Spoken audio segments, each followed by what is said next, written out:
Happy Chinese New Year. Today is Chinese New Year. So welcome everybody. Thank you.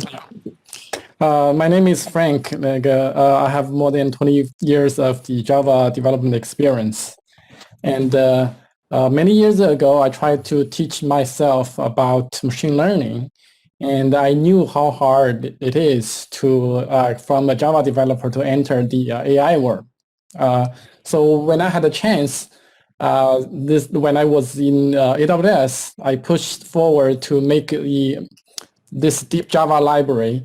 So the goal is to make Java developer easy to onboard with deep learning and building the real world AI applications in Java.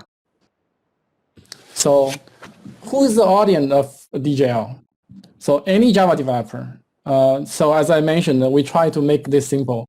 So you don't really need to have any deep learning experience before you are trying DJL. So in order to do that, we build like a model zoo for DJL. So we have like a built-in out-of-box models allow you to achieve certain machine learning tasks. You can use it directly. And we support transfer learning, so to make it easy to train your own model. And also, like we have a DGL0. This is targeting for the users that doesn't have much deep learning experience, and you can just onboard quickly. And we also have a DGL serving, so allow you to serve your model and build your the model server the quickly and just a few command lines, so you don't even need to write the code. Also, like any developer already using deep learning, so you might be a Python user, you might be data scientist, you might already know how to do deep learning. DGL provides us a whole bunch of the handy tools, like doing like daily the pipeline, help you doing benchmark, you quickly bring up model and the testing. Those are the tools that the DGL provide. So even you're a machine learning expert and you don't know much Java, you can still use it. And the third one is if you are deploying your machine learning in the real world solutions. Because we are the Java environment, we run in the JVM, so make it much easier to integrate with your other frameworks and your system. So we are the bridge between the DevOps and the machine, like a data scientist who create the model. So basically, is anyone want to try deep learning can use DGL. And why use deep learning? You did DGL for machine learning. Like as I mentioned, like the popular deep learning framework today are all in Python. So like TensorFlow, PyTorch, MXNet, all of them are popular and they innovate fast, but like there's not much choice in the Java. So on the other hand, like enterprise are heavily using Java. And there's a tons of the big data applications like Spark, Kafka, Beam, Flink, the Camel, right? They're all like JVM based, either in Java, Scala, or even Kotlin. And those applications make it hard to integrate with Python because you require RPC, like basically if you integrate with another framework, it's another moving part, make it very hard to maintain. So DGL it's exactly solving this kind of the pain point for the user, and also we make it very efficient for the memory, the usage and the management. So we pay a lot of attention on the Java GC issues and the Java native memory management, multi-threading, all kind of issues. We solve them. So make it natural choice for those big data application to deploy the deep learning solutions in the production environment. And because we are JVM and there's a lot of Android applications, originally, right, there are not much choice. But today with DJL, you can run deep learning framework models directly on the mobile device. And also the DGL, we choose to make it the framework agnostic. So like it make you much easier in Java to integrate with the models created by TensorFlow, PyTorch, or those other frameworks. Yeah, and the DGL is not just only for the inference and the deployment. DGL is a full framework that can do training, and also we made we explicitly expose the multidimensional operations itself is very powerful. So if even you are not doing deep learning, the multidimensional the computation operators are valuable as well. So you can directly use those libraries alone to do all this the multidimensional computation. Yeah, and it's very easy and straightforward to do the deployment. And if you run, I will show you later, like how to write a very 3 lines of code to deploy your model in production. So, the main feature we provided in the DGL is first, I already mentioned, like a NumPy-like operators. So we support like more than 60 the multidimensional array the operations. So you can find our Java doc and get the details. We are trying to standardize the. So DGL is basically the NumPy for the Java developer, and DGL is we have the engine adapters. So DGL can naturally load the models from MXNet, TensorFlow, PyTorch, Onyx Runtime, and a whole bunch of other models directly. And we have the defined the unified abstractions. So you write one set of the Java code and can easily switch between engines and models without modifying your code. And we have Model Zoo to make it easy. So those pre-trained models, it's not just a toy. So actually, we have customers using those pre-trained model directly deployed to achieve some real-world the use cases. And DGL is stable. It's service ready. So you can use DGL to achieve the stable service in your real production world. So what's the advantage of the DGL? First of all, it's ease of use. So we try to make it easy because deep learning is already hard. And we try to make it very, very easy to onboard and deploy. Running the inference is only like 3 lines of the code. I will show you later about how easy it is to do the inference. And the DGL is very lightweight. So when we design the DGL, we try to make it as lightweight as possible. So we have very, very minimum the third-party dependencies. So for example, we only depend on SL4J and JSON. It's very minimal dependencies. So our Java library itself is small. So it's very, very lightweight. And it's very performant. So if you deploy the DGL directly in your Java applications, you can avoid the IPC call between Java and Python. So based on our testing, this reduces the significant latency. And another one is DGL support multi-threading. The traditional the deep learning using Python doesn't really work well with multi-threading. So a lot of cases, users have to create a process in Python. So this is a huge waste of the memory and the CPU power.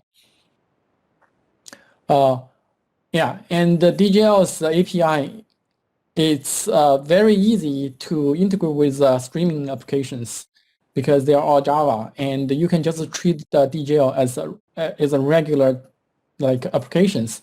You just include the DGL, the Java files into your application, then it just work. and it's very stable. So we spend a lot of time to trying to benchmark and run like long hours of the stress test to make sure DGL every release is production ready. So here is a brief architecture of the DGL and how we lay out the DGL. So the DGL's goal is trying to become the Java standard of deep learning. So this is our goal. So we trying to create the Java interface, which is the Java API layer, and we abstracted a lot of the machine learning concepts and make it very easy and Java-like. So it's Java developer will naturally understand those APIs, the design patterns, and the way and the Java conventions. It's not a lot of other frameworks is more like Python ported API, but DGL is designed from ground. So all our API we designed carefully and it's follow the Java conventions. In the top layer, you can see we have exposed some of the abstract the interfaces like ND array, which is the multidimensional array operations. And we have the model basically is the artifacts of the machine learning the generate the artifacts for the model. Yeah, and under that one is we have a Java engine adapter layer. So this is how we adapt to the different the deep learning engines. And you can add as many engines as possible. So today we already support like a popular MXNet engine, PyTorch, TensorFlow, Paddle, Onyx Runtime, and we have a lot of engine already supported because benefit from this layer. So we also run a lot of the compatibility tests to make sure when you call the same API, the behavior are the same across the engines. And underneath each engines, because we want to use the high performance and make sure it's get the exact same result as the Python. So we using the C++, we build the different mechanisms to communicate with each engine's native code. So for example, MXNet, we're using JNA to access the MXNet C API, and we build our own like PyTorch JNI to talk to the PyTorch C++ API. And the TensorFlow also, we're using the Java CPP to communicate with the TensorFlow C API. And those C API can leverage the hardware accelerators and from the different the operating system. So you can use the Mac, Linux, the Windows, ARM-based chipset, and GPUs. So that's how we access those the hardware accelerations. So here is the code that in the DGL how it look like. So in basically it's DGL have like a model zoo concept. So we store our model in our model zoo, and you just define a criteria to search from the model zoo and find the model that you want to use. So we organize them by the applications. For example, here you see I want to find the models that doing computer vision object detection. And you create this criteria and use the model zoo to load this model. So the zoo model you can see here is already a generic type. So the image is the input, the output is the DGL detected objects, the Java object. So once you load the model, you just create the new predictor on top of this model, and you can just predict with the image. So this is very simple because a lot of beginners confused with the model and they don't know how to deal with the input and output.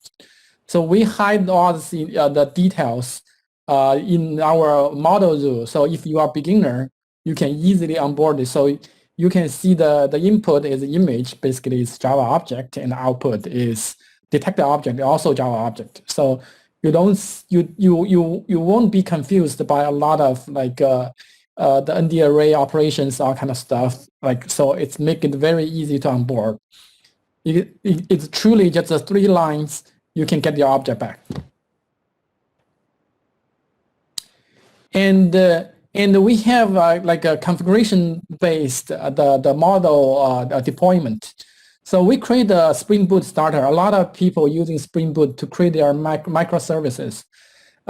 So this is what Java developer like to do.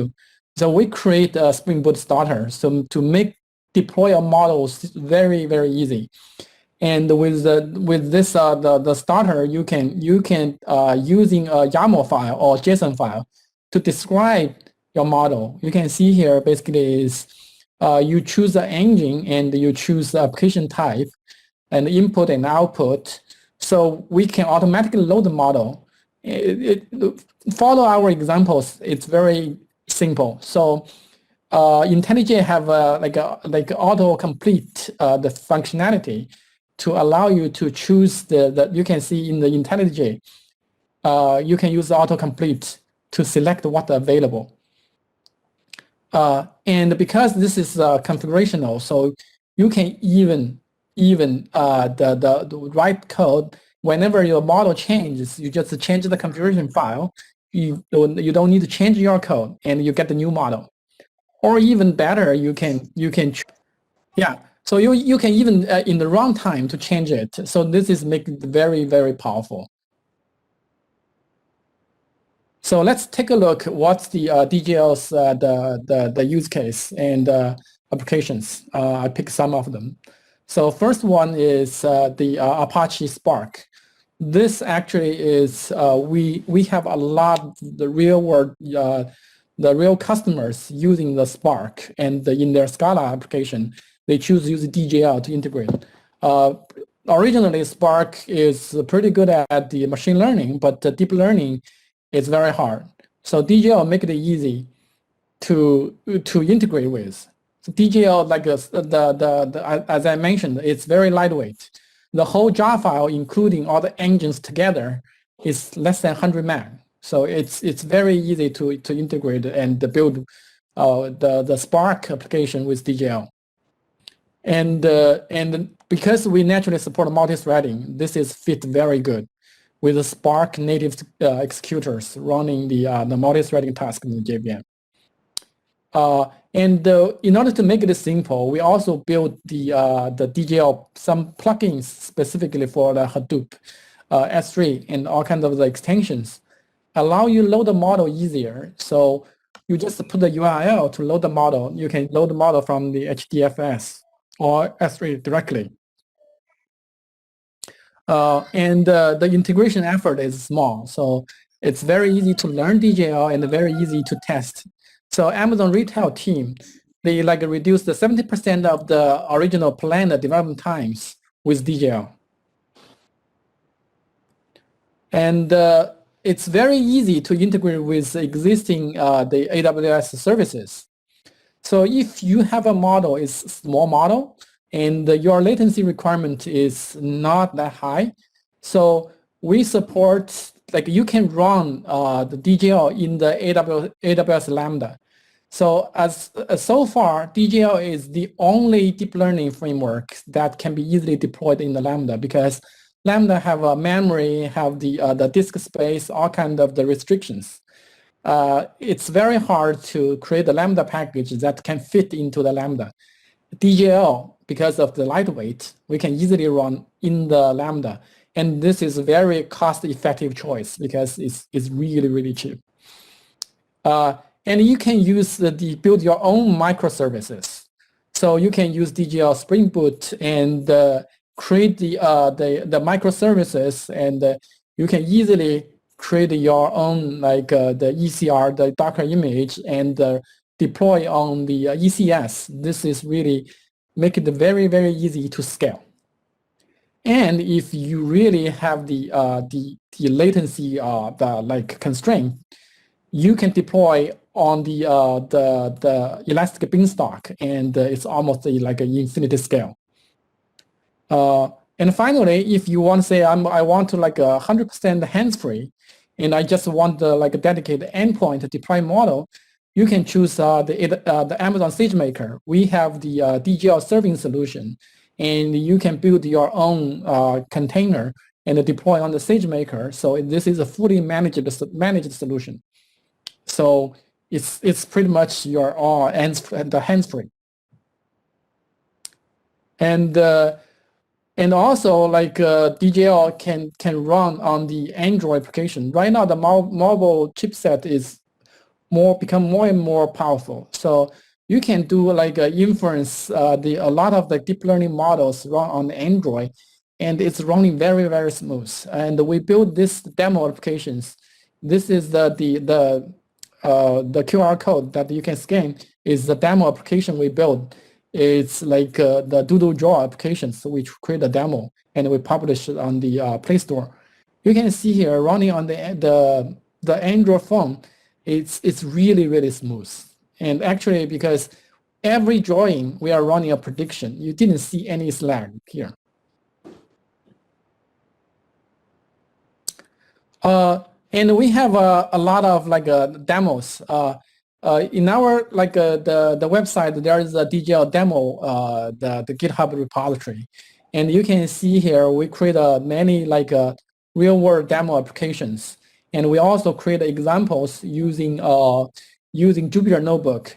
So Java developer may not familiar with Jupyter Notebook, but this is very, very popular for a lot of the machine learning the user and the data scientist. It's very easy to use. So a lot of people may surprise that this actually Jupyter Notebook can run Java.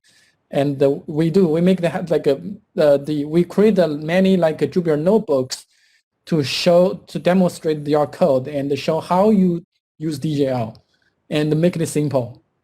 So yeah, it's interactive. You can run Java code line by line, and you see the result immediately. And it's very good for the visualization and showing the result. So I think it's a great tool, and for Java user to learn deep learning interactively. So we build a lot of this kind of the notebooks. You can find them in our DGL like GitHub repository. Still, like deep learning is hard. Even you are on board with DGL, we make it simple, but still there's a lot of things to learn. So we create the first Java-based deep learning book, and this is live book. It's based on the original like the Python version of Dive into Deep Learning. This book has been used by a lot of the college already as a textbook, and it also translated to the Chinese already. So this is a very, very good book, and we make it in Java. So this is still working in progress, and we hope we can finish it by end of this year. So the first half of the book we are done and already published online. You can check our the DGL repository, and you find the link to this book. So this is totally free, and this book is implemented in the Jupyter Notebook, and all the code is runnable. So you can even in the Jupyter Notebook, we have a link. You can run it directly in your browser with the code lab, like this kind of thing. So it's very convenient, and you can see the result immediately. And if you want, you can change something and try it out. It's live. And this is the way that we are trying to teach user learn the deep learning from the very beginning in Java directly. And as I mentioned, there's a lot of the demos, and it's in our DGL examples repository, and we have demos for Spark, for Flinks, and for like a Kinesis, Bing, EMR, Lambda, Android, and you can find all the source code. And we have a Spring Boot starter demo as well. And here is the reference. So you can find our website. It's djl.ai website, and you can find our docs and documentation. Also, we have a couple of the DJL repositories on the GitHub. All of them are open source. Welcome people to contribute to it. So we have a direct main repository is DJL, and we have a demo and the Spring Boot starter and the Spring Boot starter demo as well. The DJL online book, as I mentioned, is d2l.djl.ai. And finally, is we have the Slack channel here. And just using this Slack channel link, you can join DJL the Slacks.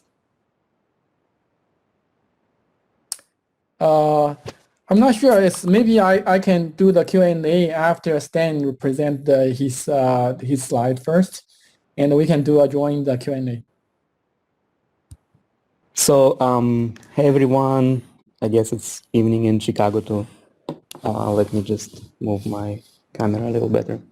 My name is Stan. I am from Netflix and I work in observability platform team.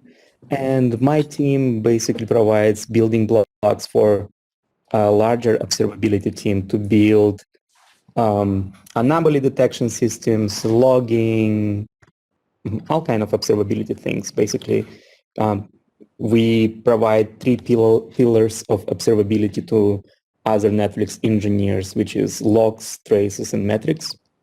My team is extremely small, but with a lot of impact, and we are primary Scala shop, and we use Akka framework extensively. It allows us to scale the data flows in a seamless manner and also monitor them and optimize certain things in stream processing with ease. And what we do is we provide paved path observability for logs and exceptions. And if you ever worked with software as a service companies like Sentry or Datadog, this is basically we provide building blocks for people to build experiences similar to Sentry or Datadog or Logly or some other services out there. We build and support time series database called Atlas. It's an open source Netflix database. And we alert on metrics, on logs, on Atlas. And we also the team that sends out a lot of annoying pages and exceptions. So we are the team that wakes you up in the evening or maybe even at night. Our scale is interesting. We have petabytes of logs data a day to process. We also have billions of metrics per second evaluated against our alert rules.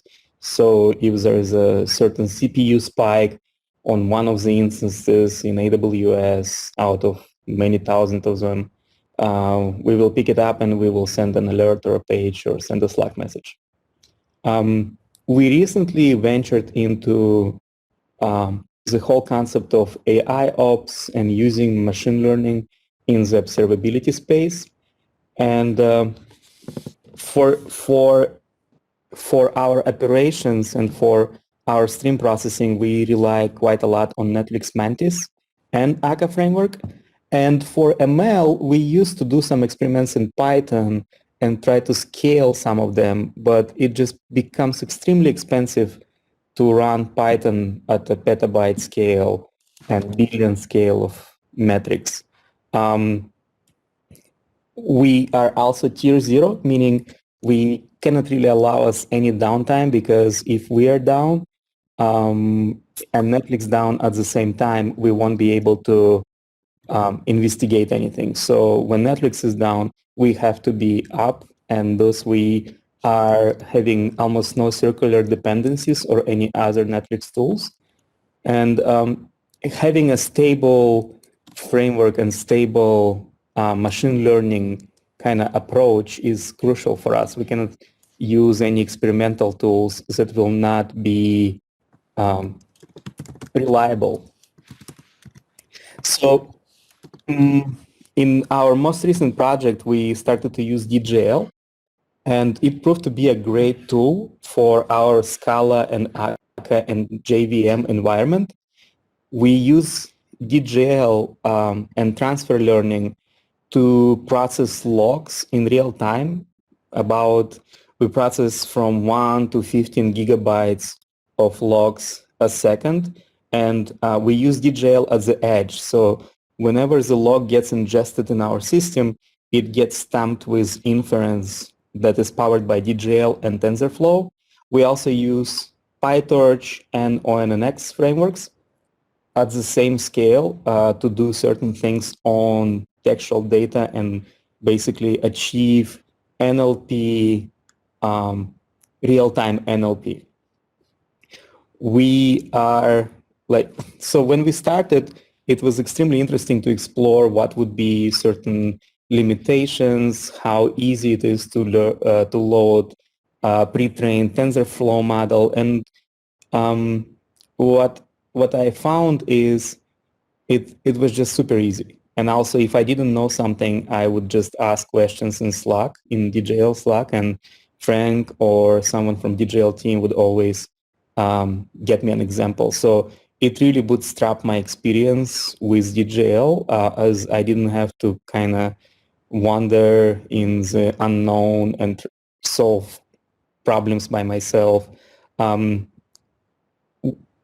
We also did some interesting scaling exercises, and DJL works great with Java garbage collection. So creating millions and millions of objects a second, we are still able to maintain high throughput in our JVM applications.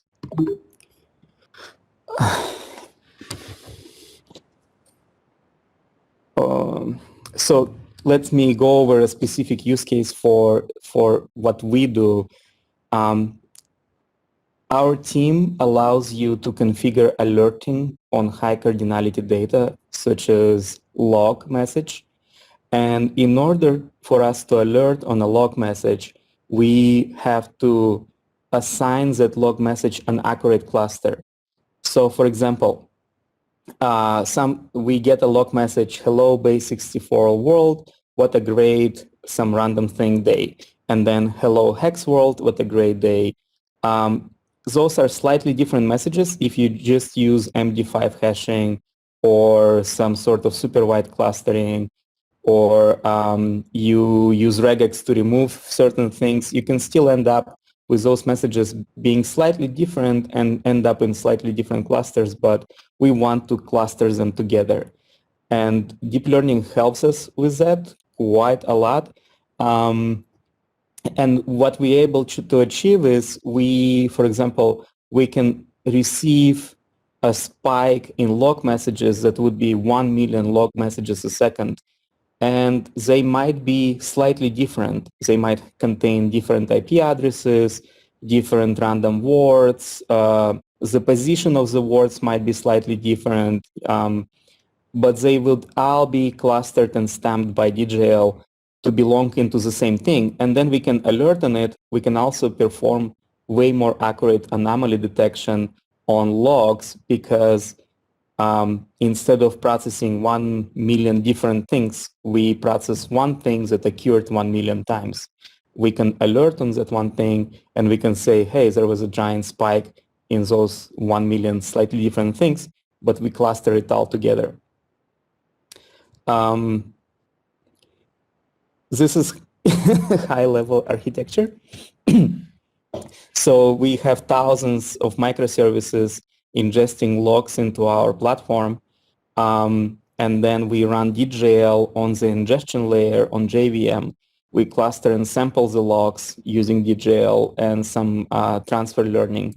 And then we get operational insights that help quite a lot, and using DJL at that scale unblocked us not even unblocked us, it just opened up certain opportunities that never existed before we ventured into machine learning in this space. Here's another example in specifics what we're doing. So For example, you see those two messages. Imagine they come in at 1 million a second, and we want to send PagerDuty alert whenever this message appears. And we don't want to send 10 million PagerDuty alerts for messages that have different HTTP requests, or maybe wording is slightly different, or some messages might even have extra sentence in it, like temporary failure or something like that. So what we do, we run it through convolutional neural network, and it is pre-trained to remove everything that looks slightly random. So anything that kind of doesn't make any difference to what cluster this log message is going to end up. Then after we remove random looking things, we use a pre-trained neural network called Universal Sentence Encoder, which gives us numerical representation, a textual embedding of the sentence, and we can then collapse it using local sensitivity hashing into a cluster ID. This whole pipeline is built using purely DJL, nothing else. Convolutional neural network is trained in Keras and is being used in DJL. Then Universal Sentence Encoder is being downloaded directly from TensorFlow Hub, so there is nothing I need to do basically to use it. And the LSH, our custom flavor of it, was implemented using DJL primitives as well. Let me show you an example from actual softwares that we have. For example, here you see we have 31 issues. An issue is something that you can alert on, you can create a Jira ticket, you can monitor it.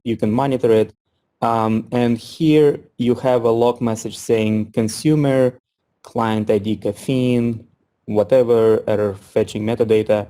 And in the past several hours, we saw 243,219 events like that, which means we can either ignore those events completely if they don't mean anything.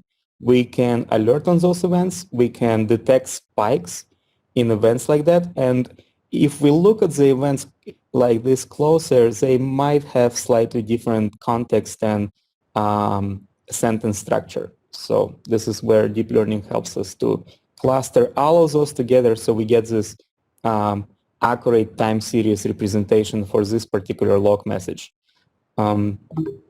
We also, this is one of the low-scale applications. There are applications that generate millions and millions of things, and those things can have 1 megabyte long log messages. We, like, by using DJL, we achieved almost 5,000 times reduction in the cardinality of those clusters, meaning we are doing 5,000 times better job at clustering things together than just by purely using regex or any other supervised clustering algorithm. We have future plans for DJL. We want to use GPUs, and I can say I tried to use GPUs at scale. It worked great. We didn't go with the option of using GPUs because we were not seeing enough performance improvement in our use case. But I ran some benchmarks, and it's definitely sometimes you get twice, 3 times, 10 times, 100 times performance improvement by using GPU. It really depends on the architecture of your neural network and how big of a batch you submit to process on a GPU. We're also trying it to use DJL in some of the recurrent neural networks and long short-term memory neural networks within Mantis, so we can do interesting time series analysis and time series processing at scale on real-time path using the Mantis stream processing. Garbage collection optimization is an ongoing thing. I believe there is space to do better in DGL itself. There is space to do better and room to improve in TensorFlow Java and TensorFlow C++, also in MXNet and PyTorch. All of those networks work slightly different and provide slightly different trade-offs. Some of them might allow you to create a session to do an inference a lot faster, but at the expense of certain memory costs. Some of them might take a little bit slower to create a session for inference and use, but they would create less objects that would need to be garbage collected. And this is my last slide. I don't have anything else to present.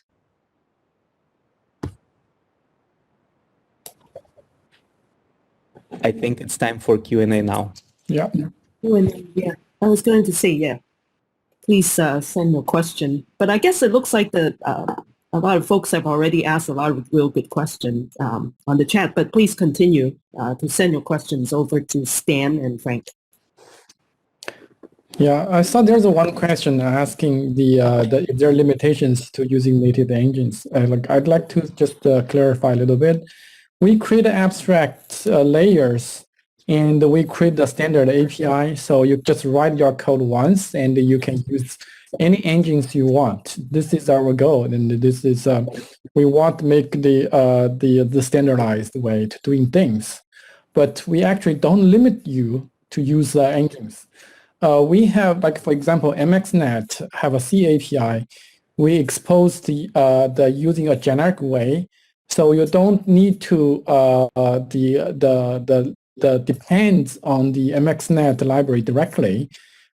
The code can compile with them without MXNet, but you can send some of the API call using the strings, like the way pass it down to the MXNet to access those the features that we don't expose directly through the API. So we don't want to limit you to use those low-level APIs, but we don't recommend you. But in case you need, you can still do it. And the same thing for the TensorFlow as well. So we are allowing you to use low-level TensorFlow API, but like most likely you are tied with these engines, but the code is still portable, and it's just you're tied with this engine. Yeah. And I saw there's questions about the Kubernetes as well. So yeah, we do have the examples to use Kubernetes, and I post the link there if you want to try out using the Amazon, like the EKS, you can do it. And it's not tied with the AWS EKS. It's really general, like even the examples, you can see it's general for any Kubernetes. You can easily using Spring Boot to run your applications on the Kubernetes. And another thing is actually we are not only support like Spring, and we also support the Quarkus as well. So you can find the examples that we have an integration with the Quarkus, and yeah, so yeah, it's pretty easy to integrate with the DGL with those frameworks. Any other questions I missed? Maybe you can ask again. One question for Stan. Yeah, go ahead. So one question for Stan is this. He talked about the pipeline. So, Stan, you talked about like how the, text is passed through, convolutional neural networks and then the USV and then locally sensitive hashing. So is the convolutional neural network being used for text classification or clustering? I didn't understand that workflow basically. Oh, okay. Thanks for the question. So the first we get the text, right? It's like a log message we get. Then the log message, we split it by words, and then we analyze each word to see and classify if it's looking like random, some random text, or it actually has some meaning. So convolutional neural network in the first stage is used for classification into this binary classification. Either it's random looking or it's not random looking. Everything that's random looking we remove because it doesn't have any meaning and it doesn't help us cluster things together. And after that, we use the result sentence with removed random words and convert it into text embedding using universal sentence encoder, which we can then do unsupervised real-time text clustering on it. Okay, so what I understand is that because I'm working with the exact same tools, although I've used like Keras and Python and TensorFlow, but I use the exact same thing, the deep learning architecture describing with actually a little more something like I'm using actually CNN, actually multi-filter CNN with USC, and also I'm using VAT, if you know the VAT method for semi-supervised learning. But my question was, so the CNN is only being used for the binary classification into random or non-random sentences, right? Yes. And then you pass it on the USC, which converts those non-random sentences probably into a vector, which is the Yeah. 512. Because I know there are 5 architectures for USC. I'm using the V5. Actually, I started using it in 2019. So then it converts into a 512 vector, which you pass through a locally sensitive hashing. So I'm not very familiar with that. Probably we will look it up. But what does the LSH do after you convert it into a vector? LSH is it's like a 10-year-old or maybe 15-year-old algorithm. It was created for dimensionality reduction on high dimensional word vectors, I would say, so bag of words. So you, for example, could have sparse vectors with 10,000 dimensions of different words, and you can run it through LSH, and it will reduce in unsupervised manner, reduce dimensionality of that into whatever you want. So we use it for similar purpose. We use it to reduce dimensionality of that 512 vector into just 10 dimensions, and it gives us very accurate cluster for the text. Okay, got it. Okay, thanks. I'll probably connect with you offline to know more about this. Okay, sure. Okay, great. Thank you. Thank you. Yeah, I saw there's a questions about the asking loading data from the other locations. Currently, we have the built-in 2 extensions that allow you to load the model and the data from the S3 and HDFS directly. We have abstract layers. We call it repository. So if you implement your own repository, we have the code there. You can follow the HDFS and the S3 implementations, which you can easily extend to using the Google storage service or like Azure. We don't have these 2 today, but shouldn't be hard to build yourself, or you can contribute to DJL as well.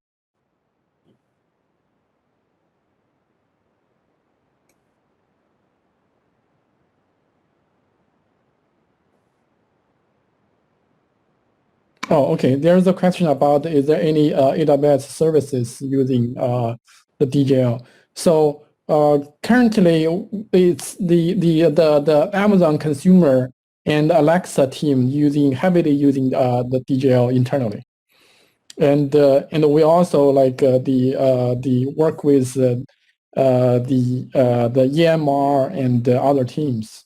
Like Amazon Music's also using DJL.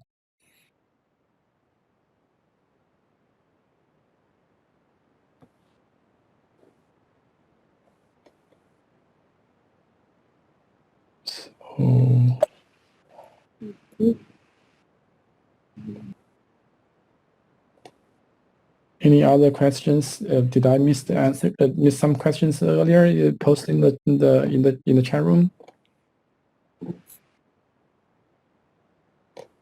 It's like there's one more. Just send it for Farah. Just send something. It's asking what the existing the project oh, this is another one. My question was more about examples of projects using DLJ for NLP in the healthcare domain. NLP Alexa is using NLP. So we don't have anyone in healthcare domain yet. So we are talking to some of the team. They are interested about the federal learning. They are, yeah. So Comprehend Medical, etc., is not using DLJ. DJL. So actually, whether external customer using DJL in the healthcare, we don't exactly know about that. But there we have one customer. We are still like a healthcare startup. We are still engaging with them. We don't know whether they're already running in the production or not. Thank you.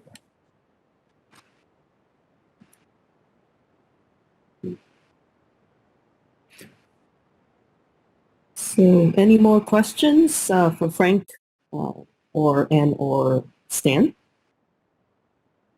Yes.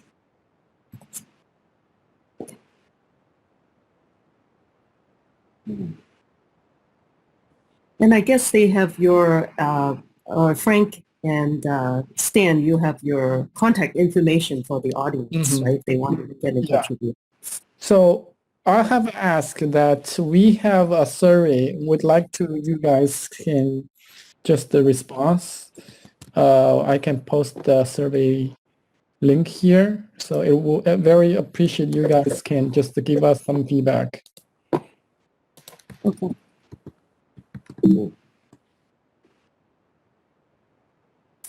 Okay, well, thank you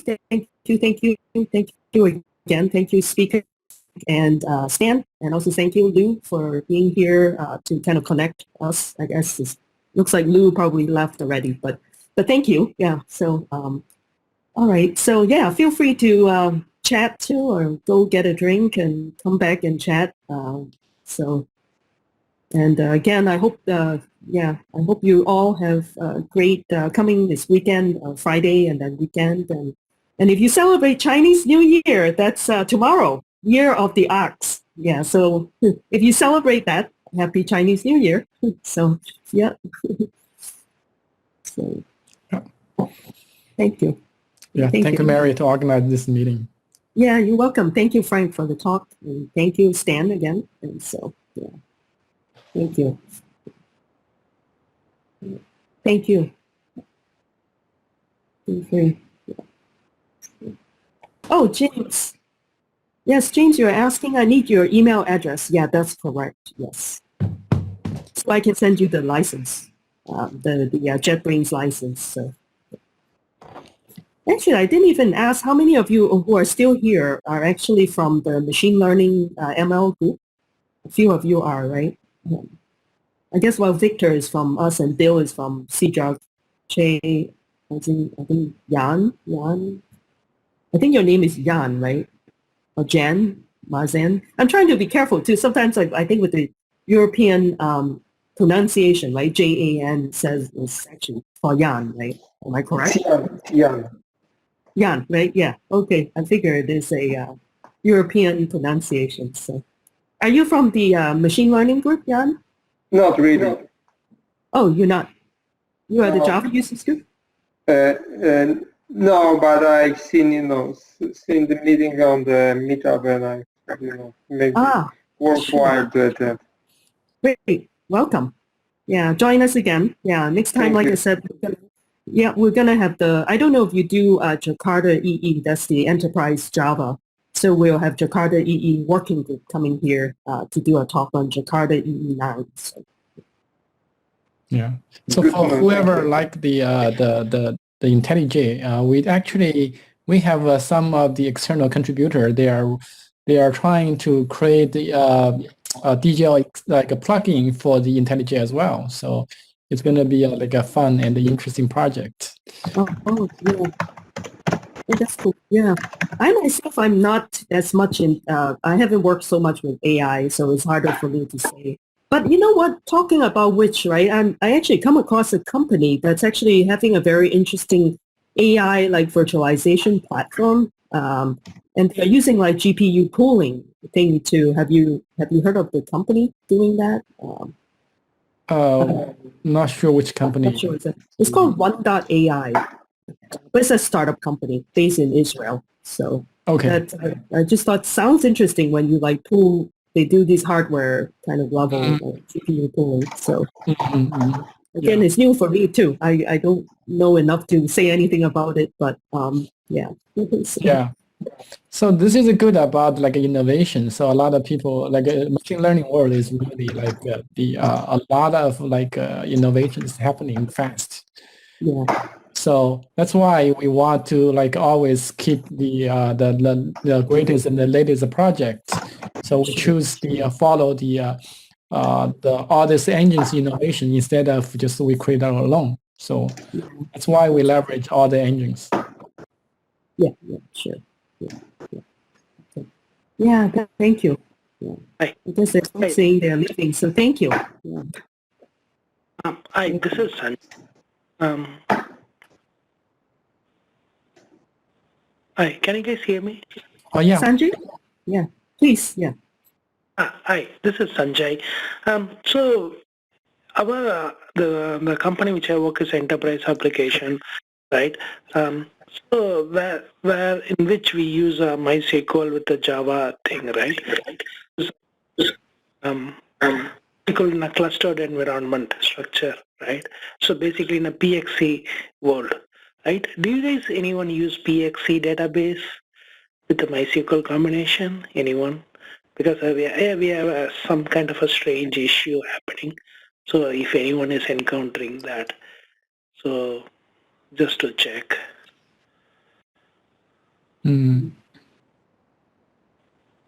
No, I don't.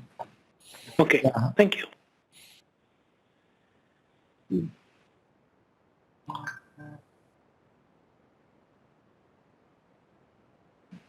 Yeah.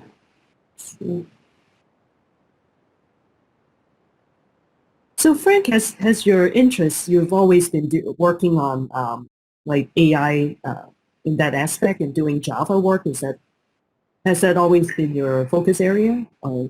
No, I was joining the AI world, like really doing the AI world about 4 years ago. So so I was like doing a lot of other like Java, like I spent a lot of years in the security area and like enterprise, like web service, and also I spent like 8 years on the Android phone. Oh, Android too. Oh, okay, Right, I see. Right. So I cover a lot of other domains, like, but I always trying to learn AI, like even long time ago. And I talked to a lot of projects. There's a cross like a relationship between AI, but I never really entered AI before. I really I understand how hard it is. So that's why like I'm very passionate about introduce like the AI to the Java world. Oh, okay. Yeah, that is great. I mean, it's not that common, right? Like as you said too earlier, it's that most of the machine learning AI are in Python rather than Java. So it's rarely do I see. Right. Yeah. That's So why I see there's a huge opportunity. I cannot imagine that Java world like it's like missing like AI pieces. Yeah. Because like so many Java developers, there's like have so many ideas trying to try. And it's so hard to for the using like it's so hard for Java developer. They have ideas, but hard to innovate with AI. So that's I see this is really a blocker. So that's why I try to make this really really simple for the Java developer. Yeah, that's great. Yeah, that's really great. Yeah, awesome. Yeah, that's great. And maybe I have a question. Is Stan, you're still here? Because you mentioned about the Netflix work you do is like with Scala and Akka, right? So because I've done a bit of Akka work in my efficacy, so I actually am curious because I actually had a presentation kind of jointly with this person from the Reactive Foundation using reactive streams like our socket to do the streaming part for training machine learning bot, like distributed bot. I mean, neither of us were machine learning expert, but we kind of managed to get this stuff, on. And then actually this other guy on the Reactive Foundation, Oleg is his name, and he's an expert in reactive socket. So he works on our socket development team. So yeah, so I learned a bit from him too, but that was like leveraging on reactive streams to do the streaming part. So, or Stan, have you, like working with Akka, are you actually also looking into like using reactive streams for like real-time streaming data into training models and things like that? We don't use it to train. At least my team doesn't. But we use reactive streams for time series databases and for alerting. So I see. and we use Akka for our time series database. Our Atlas database is written in Scala and Akka. Oh, okay. I see. Oh, yeah. Okay. Cool. Yeah. Yeah. For regarding the real-time training, dynamic training, we are working with the Flink, Apache Flink, and they have some, like a demand of doing the real-time training, the streaming tasks. Yeah. So they have some use case that they want to do the really real-time, like a recommendation system. For example, I want to know this user's last 5 minutes behavior, like this kind of thing. Oh, yeah. That's right. Yeah. Is it actually not too practical to do real-time training? Well, I guess maybe recommendation engine, it's maybe okay because you're not maybe crunching a huge set of data, but in some cases where you're like some constant streams of data, then I've spoken to some at a Reactive Summit conference too, where folks were just saying that it's just simply they cannot do real-time because the amount of data is in terabytes, so something is really hard to do real time. No, actually it depends, like, because right now it's like a lot of demand of the dynamic, the training. The theory behind it is your model is already trained, it's good enough as a base model, and you just want to update the real-time data, and you don't really need to the wait for the data to converge. So assume the data is pretty normalized. So what you need to do is just using real time data to update your model to better fit, and you quickly do the test. If the result is better, you just switch to the new model. Oh, okay. So you are not really training the full models in the real time, but you are just enhance it and update the model. Okay. Okay. I see. Okay. Cool. Thank you. Yeah, I think some of the teams move as well into more real-time recommendations, like more dynamic recommendations. I believe there's still a use case of pre-training and caching those recommendations. So when somebody's logging into Netflix and they want to see recommendations of their movies, a lot of those are pre-computed during certain jobs. So if you want to update them, as Frank said, you might want to use some sort of a base model and then do some transfer learning on it in real time. Okay. Okay. See. Okay. Cool. Wait. Let's see. I guess does anyone have more question in here? I guess Sanjay, you asked your question. Victor, you have more question? Bill and Che or Svalana? No, I think folks are maybe, well, it's 8:30 our time. Yeah. I guess for you're both in Seattle area. Am I correct, Frank and Stan? No, I'm in the Bay Area. Oh, you're Bay Area. Oh, okay. Yeah. Oh, okay. So West Coast. Yeah. Okay. Yeah. Okay. Cool. For the next, what is the next topic for the session? Oh, you're asking for the CJARC, right? Yeah, you have a Chicago Java Users Group? Sanjay, right? You're asking? Yeah. Oh, okay. Yes. Yeah. So next Tuesday, right, we'll be having like a discussion on KTOR, is asynchronous Kotlin talk, and also Apache Camel, like Corpus integration. So, and that's our quarterly like open source software talk. at C-Java. So that will be Josh Juno and Bob Collin, both are Java champions. They will be leading that discussion. So it's a lunch hour discussion. So Okay, thank you. you're welcome. Yeah. Yeah, you can visit our meetup page and register for that. So, and we will have recording too afterwards in case you have to miss it. So, yeah. So, yeah. All right. Yeah.